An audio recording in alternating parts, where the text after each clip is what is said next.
Assalamualaikum warahmatullahi wabarakatuh. Ketemu lagi dengan siswa kelas 10 Madrasah Aliyah Negeri Asahan. Kali ini kita akan belajar mengenai besaran dan satuan ya. Jadi ikuti pembelajarannya. Mudah-mudahan nanti bisa dipahami sehingga dapat mengerjakan soal-soalnya.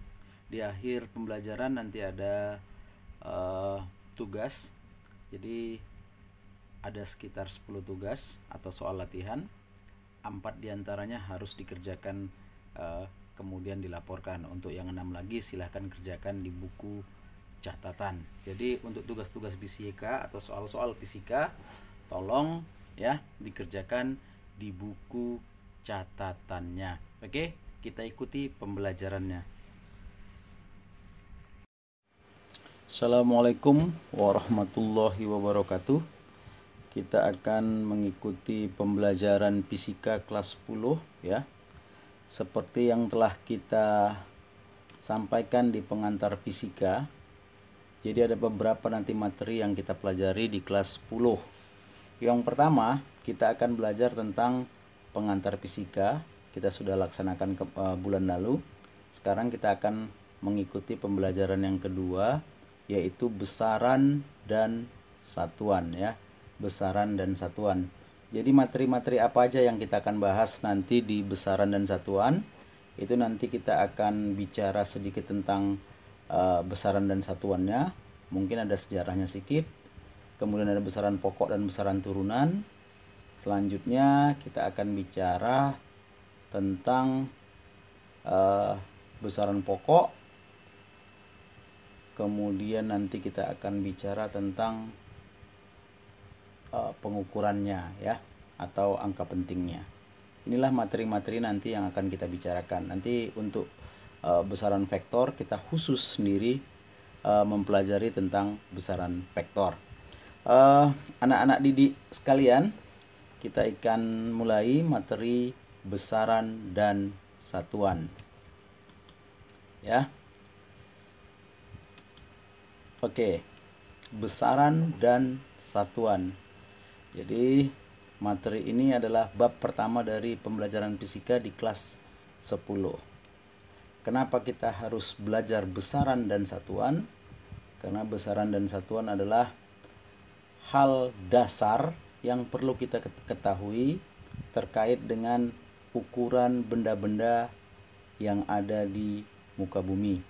Seperti kita ketahui, fisika adalah ilmu yang mempelajari tentang gejala-gejala atau fenomena-fenomena alam yang direkayasa sedemikian hingga untuk kemakmuran manusia.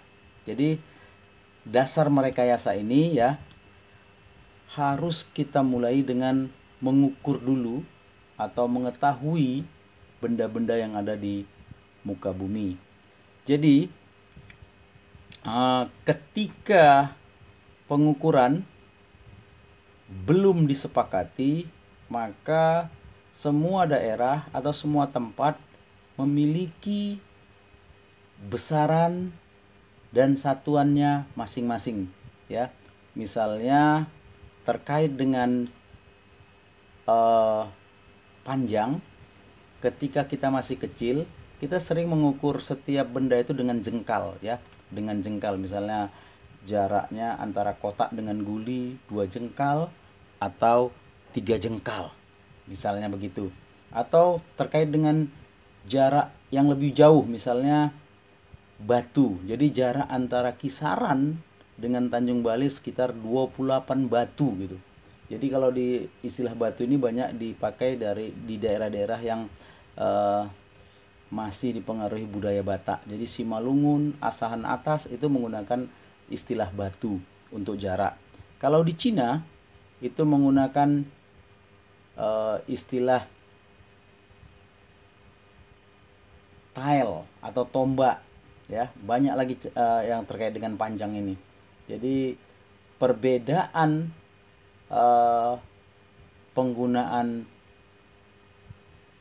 pengukuran atau besaran di setiap daerah inilah nanti yang merepotkan ketika kita berpindah dari daerah satu ke daerah lain. Misalnya di Inggris lebih suka menggunakan kaki atau yard. Di Amerika itu lebih suka menggunakan mile, atau di Prancis itu lebih suka menggunakan meter. Jadi maka pengukuran menjadi hal dasar yang harus kita pelajari, karena agar kita lebih mudah untuk melakukan perbandingan di daerah satu ke daerah yang lain, kemudian melakukan pengukuran atas benda-benda yang dapat diukur. Ya. Oke. Tadi sudah disampaikan bahwa pernah dengar kalimat 3 jengkal. Nah, ya. Jadi kalau kita dengar kalimat 3 jengkal, bisa kita tebak ya, atau kita pastikan yang diukur itu adalah panjang. Ya, besarannya panjang. Jadi angka 3 menunjukkan apa? Jadi angka 3 itu menunjukkan hasil pengukuran, ya. Jadi kalau 3 jengkal, angka 3-nya menunjukkan hasil pengukuran atau mengukur, hasil dari mengukur. Selanjutnya, lalu jengkal itu apa? Jengkal itulah nanti yang kita maksudkan dengan satuan. Jadi yang disebut besaran adalah segala sesuatu yang dapat diukur dan dapat dinyatakan dengan angka-angka. Sedangkan satuan adalah bagaimana besaran itu dinyatakan. Jadi kalau tadi 3 jengkal, maka jengkal itu adalah satuan. Jadi bagaimana besaran itu dinyatakan itu disebut dengan satuan. Jadi kalau ada hasil pengukuran 3 jengkal, 3 itu angka atau datanya, kemudian jengkal itu satuannya, dan dipastikan besaran yang diukur di situ adalah panjang. Oke. Selanjutnya, ini perlu diingat, mengukur itu adalah membandingkan satu besaran dengan besaran yang lain yang lebih dahulu ditetapkan. Jadi kita misal tadi kan kita mengukur panjang. Panjang itu besaran. Lalu apa pembandingnya? Pembandingnya tadi jengkal tadi. Jadi jengkal jari kita. Jadi yang kita anggap besaran lain yang ditetapkan itu jengkalnya. Jadi kita menetapkan jengkalnya. Sayangnya jengkal setiap manusia itu panjangnya mungkin atau jaraknya tidak sama. Jadi itu juga yang akan menyulitkan kita kalau melakukan pengukuran antara orang yang satu dengan orang yang lainnya. Maka hasilnya mungkin nanti tidak akan seragam. Oke, kita lanjutkan. Saya ambil contoh ya. Ini contoh yang pertama. Jadi misalkan sebuah pensil panjangnya diukur dengan penggaris. Artinya penggaris itu pembandingnya ya. Jadi panjang tadi besaran dibandingkan dengan penggaris, diperoleh data 19,81 cm. Jadi 19,81 cm. Oke.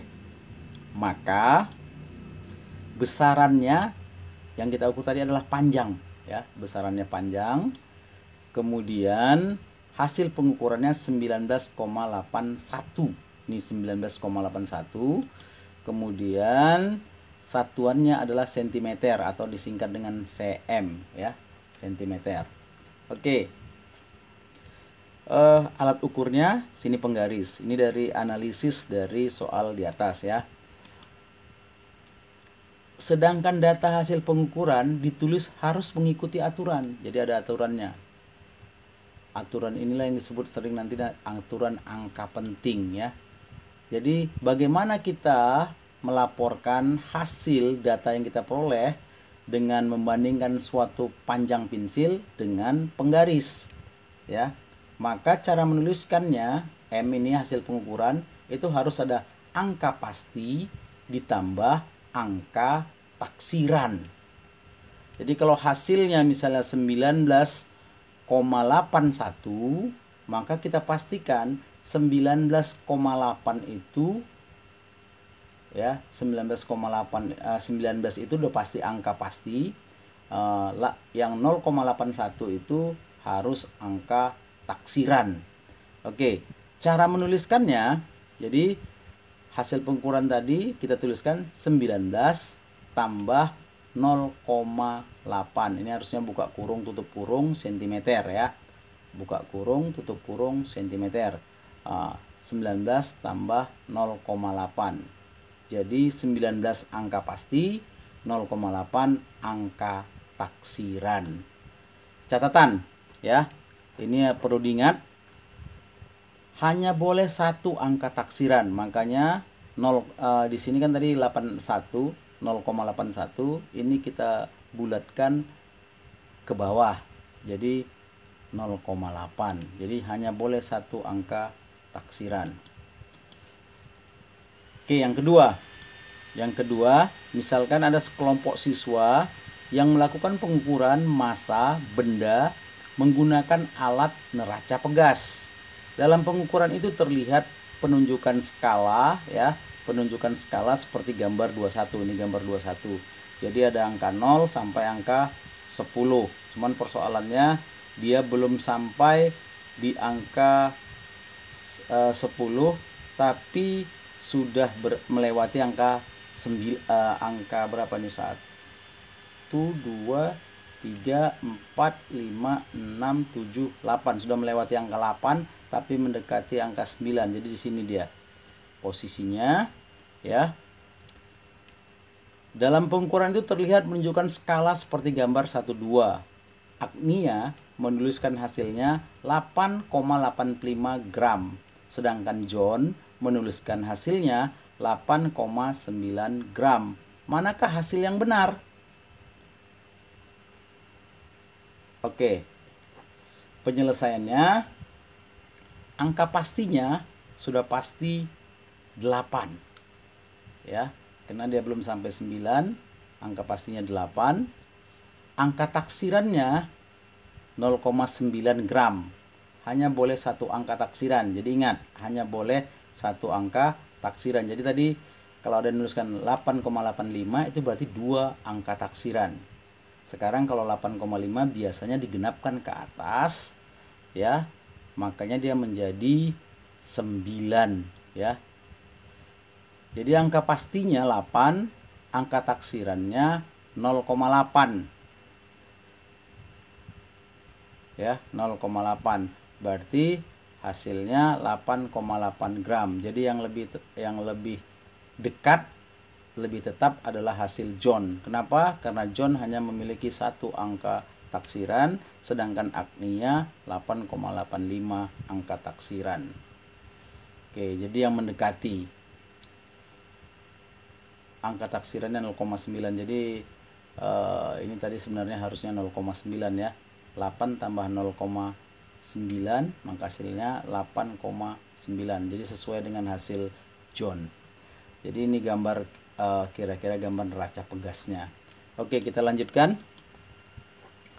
Aturan penulisan hasil pengukuran dengan menggunakan angka penting. Ini penting kita pelajari. Kenapa? Yang pertama, penulisan angka penting bertujuan untuk mengetahui ketelitian suatu pengukuran. Jadi semakin teliti suatu alat ukur, maka hasil yang dihasilkan juga semakin akurat. Jadi contohnya misalnya begini. Jadi ada sebuah panjangnya 3,2 cm. Hasil ini menunjukkan bahwa pengukuran ini teliti hingga 1 desimal untuk cm, berarti 0,1 cm. Jadi ketelitiannya 1 desimal. Yang kedua, penulisan hasil pengukuran sebaiknya menggunakan notasi ilmiah. Ya, jadi A kali 10 pangkat N ini bentuknya.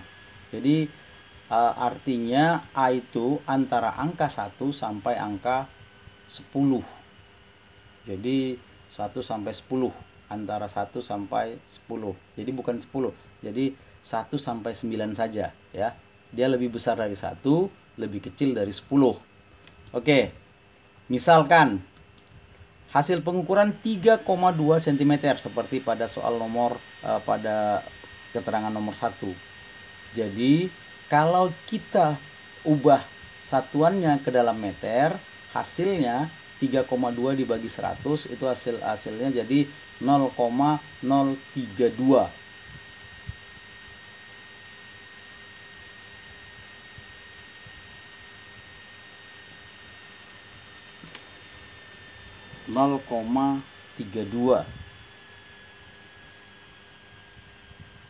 Ini ada kesalahan, harusnya ini bukan 0,032 tapi 0,32 ya, 0,32 maka hasilnya 3,2 kali 10 pangkat minus 1. Kalau di sini tadi saya bilang salah, di sini tulis 3,2 kali 10 pangkat minus 2 meter. Kalau begini memang hasilnya 0,032, betul 3,2 kali 10 pangkat minus 2 meter. Tapi penulisan L tadi yang 3,2 cm ini kalau dibagi 100 harusnya 0,32 meter. Dibagi 100. Jadi mohon maaf, kayaknya sepertinya ini sudah benar ya. Sudah benar. Jadi 3,2 bagi 100 itu 0,32. 0,032. Jadi tengok digitnya sini, kalau 1, 2, 3 berarti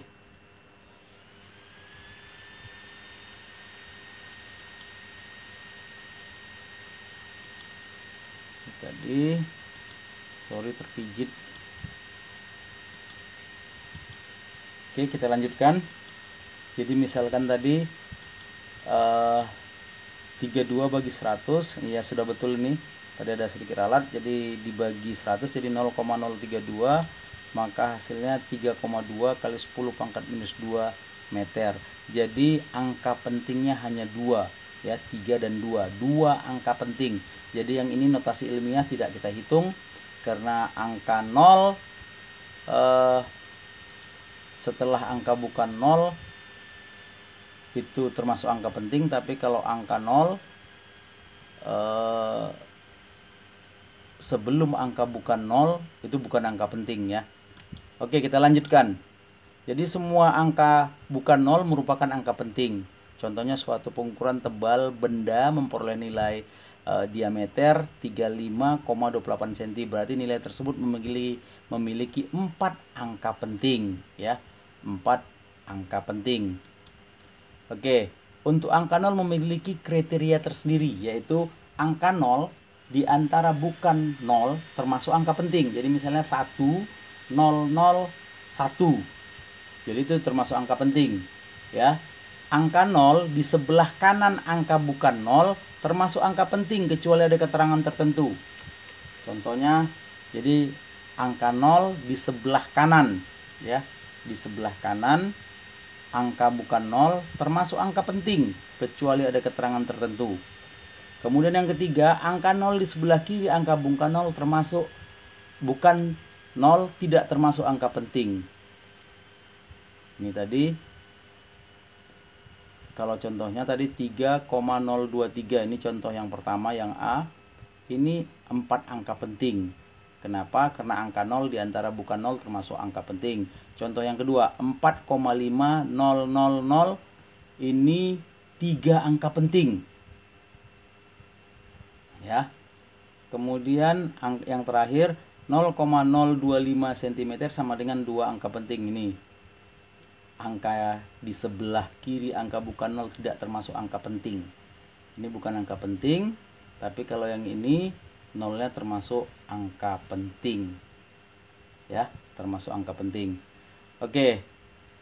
Selanjutnya contoh alat ukur yang kita gunakan. Kita akan bahas tentang alat ukur yang utama saja. Ya, seperti kita ketahui dalam fisika itu ada sistem MKS. Sistem MKS itu meter, kilogram, sekon. Jadi meter itu satuan panjang, kilogram satuan massa, kemudian sekon satuan waktu. Jadi kita akan ambil sampel alat ukur ketiga besaran tersebut ya, ketiga besaran tersebut. Yang pertama, alat ukur panjang. Alat ukur panjang itu yang pertama itu sebenarnya penggaris ya. Penggaris itu ketelitiannya dia 1/10. Kenapa 1/10? Karena ada angka 1 cm sampai angka 2-nya itu ada 10 garis. Ya, 10 garis berarti dia 1/10 atau 1 mili. Jadi kalau ada 1 mili tinggal kita bagi 2, angka skala terkecilnya kita bagi 2, berarti 0,05 ya cm. Oke. Tapi yang kita bahas ini kita langsung ke yang lebih teliti lagi, yaitu jangka sorong. Jadi setelah penggaris, alat ukur panjang, maka yang berikutnya adalah jangka sorong. Dia lebih teliti. Kenapa lebih teliti? Karena dia memiliki ketelitian alat 0,05 mili. Kalau tadi 0,05 cm, karena 0,1 ya. Ini mili. Jadi cara menuliskan pada hasil pengukuran dengan menggunakan jangka sorong, maka X sama dengan X0. Ini skala utama ditambah ya skala Nonius dikali ketelitian alat. Ya. Jadi ini skala Noniusnya, bahasa keren tadi kita buat itu angka taksiran, jadi skala Nonius. Pada jangka sorong, ini yang di atas ini skala utama, ya skala utama. Kemudian yang di bawah kecil-kecil ini namanya skala Nonius. Ini yang kita geser-geserkan. Jika ada garis yang berhimpit di atas dengan yang di bawah, itulah angka atau skala Noniusnya plus dikali ketelitian alat, ya. Jadi hampir sama dengan hasil pengukuran tadi, M sama dengan angka penting ditambah angka taksiran, maka di sini juga skala utama ditambah skala Nonius dikali ketelitian alat. Oke. Kita lanjutkan. Mikrometer skrup. Jadi setelah jangka sorong, untuk panjang yang paling teliti berikutnya yang sering kita gunakan adalah mikrometer skrup. Jadi mikrometer skrup ini kita tinggal putar ujungnya. Jadi ada skala Nonius. Nah, di sini skala Nonius, yang ini skala utama. Jadi sama saja. Skala utamanya dulu kita baca hasilnya berapa, baru kita cari garis tengah yang berhimpit dengan skala Nonius. Itulah angka taksirannya plus dikalikan dengan ketelitian alat. Jadi ketelitian alat makin teliti karena di sini ketelitian alatnya 0,01 mm. Ya, penulisannya tetap sama. Skala utama ditambah skala Nonius dikali ketelitian alat. Oke, selanjutnya alat ukur massa, ya. Jadi alat ukur massa itu yang paling sering kita gunakan adalah neraca pegas. Yang gambar A ini neraca pegas, ya. Kemudian yang kita sering gunakan adalah neraca Ohaus atau neraca analitis. Ini yang paling sering. Misalnya kita beli emas. Jadi perlu konsep yang benar tentang massa, ya. Jadi bedakan massa dengan berat. Massa itu jumlah kuantitas suatu zat atau suatu benda. Sedangkan berat itu adalah massa yang dipengaruhi gravitasi. Jadi kalau massa satuannya kilogram, kalau berat satuannya newton. Jadi harus dibedakan. Harus bisa kita bedakan mana massa, mana berat. Berat itu kuantitas suatu zat atau benda, sedangkan berat adalah massa yang dipengaruhi gravitasi. Jadi massa itu simbolnya M kecil, sedangkan berat simbolnya W kecil. Jadi ada bedanya. M itu mass, kemudian W itu weight, berat bahasa Inggris. Jadi simbol-simbol fisika biasanya menggunakan bahasa Inggris. Oke, kita lanjutkan. Alat ukur waktu. Jadi alat ukur waktu yang paling umum adalah stopwatch, ya, stopwatch. Oke, sekarang kita masuk ke secara lebih secara lebih rinci tentang besaran dan satuan. Tadi besaran itu adalah segala sesuatu yang bisa diukur dan dapat dinyatakan dengan angka-angka, ya. Sedangkan satuan, bagaimana besaran itu dinyatakan. Oke. Besaran, ya, karena terjadinya perbedaan di tiap daerah, bahkan di tiap kampung atau di tiap negara yang masing-masing memiliki pengukuran sendiri, misalnya terkait dengan panjang, waktu, dan masa, maka ditetapkanlah 7 besaran pokok, ya. 7 besaran pokok dulu yang disepakati secara internasional. Jadi ini disebut sistem internasional. Yang paling sederhana sistem internasional itu digunakan sistem MKS yang seperti kita singgung tadi, meter, kilogram, sekon, sistem MKS.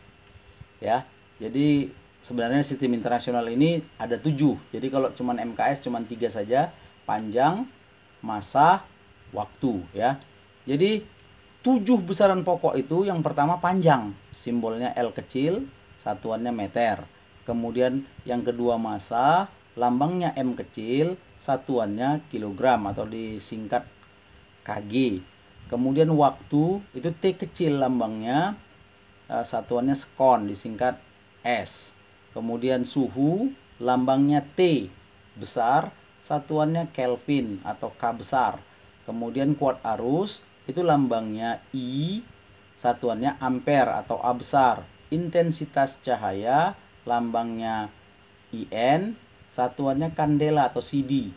Dan besaran sedangkan jumlah zat itu lambangnya N kecil, satuannya mol. Inilah yang disebut 7 besaran pokok. Jadi anak-anak didik sekalian wajib tahu 7 besaran pokok ini. Ya. Nanti di rumah coba diingat-ingat atau dihafalkan setelah lebih dahulu dituliskan ke dalam buku catatan. Jadi semua besaran selain 7 besaran pokok ini, ya, disebut besaran turunan. Ya, disebut besaran turunan. Ini dia besaran turunan. Jadi contohnya kecepatan, gaya. Kalau kecepatan itu satuannya meter per sekon, gaya itu satuannya Newton, daya satuannya itu joule, kemudian tekanan bisa bar atau cm Hg. Ya, ini semuanya adalah besaran turunan. Jadi besaran turunan ini umumnya disusun oleh satu atau lebih besaran pokok. Kita lanjutkan. Setelah kita mengetahui tentang 7 besaran pokok, kita juga harus paham tentang dimensinya, ya. Jadi hampir-hampir mirip saja.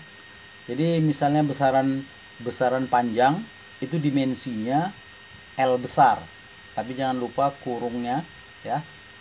Kurung pembuka dan kurung penutupnya seperti ini. Penulisannya, ya, cara penulisannya.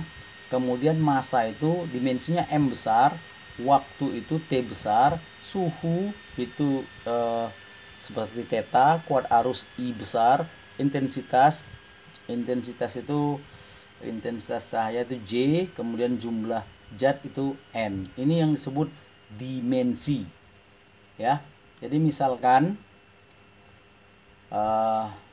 kalau ada sebuah satuan, misalnya tadi gaya itu kan kilogram meter per sekon kuadrat, ya. Jadi kilogram meter per sekon kuadrat artinya pada satuan gaya ada beberapa besaran pokok. Jadi dimensi itu adalah gambaran besaran-besaran pokok yang menyusun besaran turunan. Itu yang paling mudah. Jadi dimensi gambaran besaran-besaran pokok yang menyusun besaran turunan. Contoh, tentukan dimensi dari besaran-besaran berikut, misalnya percepatan. Jadi percepatan itu peserta didik sekalian sudah tahu di SMP itu dipelajari bahwa percepatan itu A sama dengan rumusnya A sama dengan V per T, ya. V per T. Jadi kalau di atas ada seperti ini berarti dia besaran vektor, ya. ada tanda panah di atasnya berarti besaran vektor. Jadi satuan A itu meter per sekon kuadrat. Meter per sekon kuadrat. Jadi sekon ini, ingat sekon ini dimensinya apa tadi? T besar, massa itu M besar. Jadi salah. Ini M ini panjang. Ya, meter. Ini besaran panjang, satuannya meter. Jadi L besar. Jadi L jadi T pangkat 2 karena pangkat 2 di sini. Jadi dimensi percepatan adalah LT pangkat minus 2. Jika T-nya kita naikkan setara dengan L, maka pangkatnya berubah jadi negatif. Jadi dimensi percepatan adalah L besar T besar pangkat 2. Kemudian untuk gaya, jadi persamaan gaya itu F sama dengan M kali A, juga ini besaran vektor ya. Besaran vektor karena ada tanda panah di atasnya. Satuannya gaya itu adalah kilogram meter per sekon kuadrat. Jadi kilogram ini massa, meternya panjang, S-nya waktu. Jadi kalau kita tebak dimensinya sudah tahu kita berarti M, L, T pangkat minus 2. M, L, T pangkat minus 2. Jadi dimensi gaya MLT pangkat minus 2. Oke, untuk usaha, ya usaha itu F kali perpindahan, F kali S ya. Jadi persamaan W sama dengan F kali S, maka hasilnya seperti tadi kilogram meter per sekon kuadrat dikali M. Jadi kilogram tadi M besar, L besar per T pangkat minus 2 dikali L lagi. Jadi L-nya 2 kali. Jadi hasilnya M besar, L besar pangkat 2, T besar pangkat minus 2. Ya, kenapa tadi M-nya 2? Ini karena ini tadi. Oke. Selanjutnya, manfaat dimensi. Jadi apa guna dimensi ini kita pelajari? Jadi dimensi ini gunanya untuk membuktikan kebenaran suatu persamaan. Jadi nanti jangan silap, ada nanti persamaan-persamaan fisika yang satuannya sama. Kalau satuannya sama, apakah dua-duanya sama dimensinya? Jadi misalkan ini, kalau kita belajar tentang GLBB, itu ada rumus P0 kuadrat sama dengan 2AS. Artinya kecepatan awalnya dikuadratkan itu sama dengan 2 dikali percepatan dikali perpindahannya. Buktikan kebenaran persamaan itu dengan analisa dimensional. Jadi P0 kuadrat sama dengan 2AS ya. Kalau kita pecah, P0 kuadrat itu kan berarti meter per sekon dikuadratkan. Yang A, di sini A, percepatan berarti meter per sekon kuadrat dikali S dikali waktu. Oke, berarti untuk meter per sekon dikuadratkan berarti L, meter itu panjang, L dimensinya ya, per T pangkat minus 1 dikuadratkan. LT pangkat minus 1 dikuadratkan. Kemudian untuk A itu kan tadi meter per sekon kuadrat, berarti LT pangkat minus 2 dikali S perpindahan jarak. Perpindahan jarak ini berarti panjang, dimensinya M. Maka hasilnya ini sebenarnya L ya. L kuadrat T pangkat minus 2 sama dengan L pangkat 2 dikali T pangkat minus 2. Jadi kalau ruas kiri ya, ini mohon maaf penulisannya ini pangkat ya. Pangkat 2, L pangkat 2, karena tadi L dikuadratkan berarti L pangkat 2. Kemudian T pangkat minus 1 dikuadratkan berarti T pangkat minus 2. Maka hasilnya L pangkat 2 dikali T pangkat minus 2 sama dengan L pangkat 2 dikali T pangkat minus 2. Ini membuktikan P0 kuadrat itu sama dengan 2AS. Berarti rumus ini benar. Ya. Oke, sekarang yang kedua, dimensi dapat digunakan untuk menurunkan persamaan suatu besaran dari besaran-besaran yang mempengaruhinya. Itu nanti bisa kita buktikan. Kemudian yang terakhir ya, kita ada latihan soal. Yang pertama, sebuah pensil diukur panjangnya dengan mistar cm. Keadaannya dapat dilihat seperti pada gambar 1.3. Ini dia. Gambar 1.3, tentukan hasil pengukurannya. Jadi peserta didik sekalian di rumah nanti coba dikerjakan ini di buku catatan ya. Yang kemudian soal yang kedua, seorang siswa melakukan pengukuran seperti di bawah. Coba kalian tentukan apakah besaran dan satuannya. A. Lantai ruangannya membutuhkan 120 ubin. B. Lebar kursi sama dengan 5 panjang pensil. C. Keranjangnya memuat 50 mangga. Nah, ini anak didik sekalian, coba kalian identifikasi apa besarannya dan apa satuannya dari poin A, B, dan C. Selanjutnya, yang ketiga, neraca Ohaus memiliki ketelitian hingga 0,1 gram.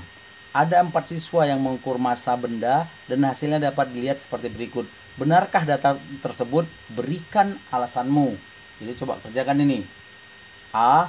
302,6 tambah kurang 0,05 gram.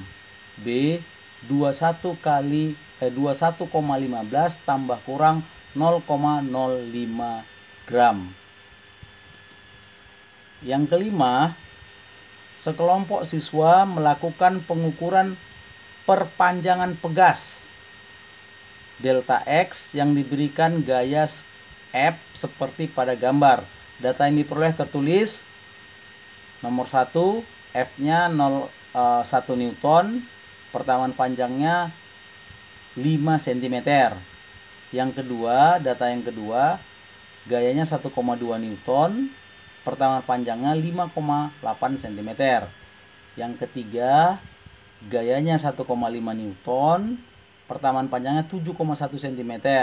Yang keempat, gayanya 2,2 pertamaan panjangnya 12,0. Kemudian yang terakhir yang kelima, gayanya 3,2 Newton, pertamaan panjangnya 16,0. Ya, ini gambar neracanya. Ini juga dikerja semua soal tadi, tolong dikerjakan, usahakan dikerjakan dan ditulis di buku catatan. Kemudian lakukan pengolahan data pada tabel tersebut untuk A. Menentukan hubungan antara gaya tarik pegas F dengan perpanjangan pegas delta X. B. Menentukan konstanta pegas, yaitu konstanta pembanding antara gaya tarik F dengan perpanjangan pegas. Ya. Soal nomor 5. Tentukan hasil pengukuran dengan mikrometer skrup yang tampak skalanya seperti pada gambar. Jadi gambarnya seperti ini. Ya. Seperti ini. Jadi ini skala utama, yang ini skala nonius. Oke, kita lanjut. Tentukan nilai operasi berikut. P sama dengan 3,2,5 tambah 2,786. Ya. Ini tolong hasilnya dalam aturan angka penting. Nah, dalam aturan angka penting berapa hasilnya. Ya. Selanjutnya, Dinda dan Endah melakukan pengukuran di diameter tabung dengan jangka sorong. Hasilnya terlihat seperti gambar. Tentukan A. Angka pastinya, B. Angka taksirannya, C. Hasil pengukurannya. Ya. Dengan menggunakan jangka sorong. Yang ke-8, tentukan dimensi besaran-besaran berikut: volume, massa jenis, tekanan, dan energi. Jadi tolong dikerjakan. Nomor 9, buktikan kebenaran persamaan-persamaan fisika berikut. Gaya kali selang waktu sama dengan perubahan momentum. Jadi F kali delta T sama dengan M kali delta P. Kecepatan. B. Waktu jatuh suatu benda memenuhi rumus T sama dengan akar 2GH. Oke, yang terakhir soal ke-10. Setiap pegas yang ditarik dengan gaya F tertentu, maka pegas itu akan bertambah panjang, misalnya sebesar delta X. Hubungan F dan delta X telah dijelaskan dalam hukum Hooke, yaitu F sama dengan K kali delta X. K dinamakan konstanta pegas. Tentukan dimensi dan satuan konstanta K kecil. Oke. Penting. Jadi semua soal disarankan untuk dikerjakan di buku catatan. Kemudian untuk soal nomor 1, 3, 6, dan 9 wajib dipoto penyelesaiannya sebagai bukti absensi yang diupload di grup WA. Oke, kita ralat ini seminggu ya. Seminggu, jangan 3 hari, seminggu kemudian sampai jam 21 WIB. Berarti kalau misalnya ini kita laksanakan hari Selasa, maka Selasa depan paling lambat jam 21 WIB harus sudah diupload foto atau penyelesaian nomor 1, 3, 6, dan 9 dengan nama lengkap jelas. Ini perlu diingat, nama lengkap jelas supaya saya gampang untuk memberikan nilai di absen. Oke. Mungkin sampai sinilah pembelajaran kita tentang besaran dan satuan. Mudah-mudahan peserta didik semua bisa paham dan bisa mengerjakan soal-soalnya dengan baik ya. Selamat belajar. Mudah-mudahan apa yang disampaikan ini dapat kita pahami. Jadi sebelum kita tutup ya, coba kita simpulkan. Yang pertama, besaran adalah segala sesuatu yang bisa diukur dan dapat dinyatakan dengan angka-angka. Kemudian satuan adalah bagaimana besaran itu dinyatakan. Besaran pokok ada 7. Kemudian besaran yang di luar besaran pokok, maka itu disebut besaran turunan. Kemudian tadi ada dimensi ya. Dimensi itu adalah bagaimana suatu besaran turunan disusun oleh besaran pokoknya. Jadi dimensi tadi bisa digunakan untuk menguji apakah rumus itu benar atau salah. Kemudian tadi yang terakhir kita pelajari tentang